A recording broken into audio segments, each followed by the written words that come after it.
যুক্তরাষ্ট্রের নতুন শুল্ক আরোপের জবাবে পাল্টা ব্যবস্থা নিল কানাডা। ৭০০টির বেশি মার্কিন পণ্যের সর্বোচ্চ ৫০% পর্যন্ত শুল্ক বসানোর ঘোষণা দিয়েছে অটোয়া।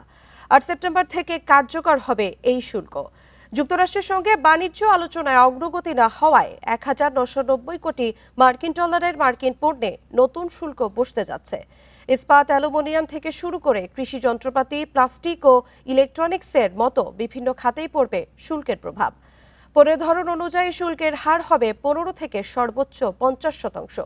অন্যদিকে বাণিজ্য যুদ্ধের ধাক্কা সামলাতে ছোট ও মাঝারি ব্যবসার জন্য ৭৫০ কোটি কানাডিয়ান ডলারের সহায়তা তহবিলও ঘোষণা করেছে অটোয়া।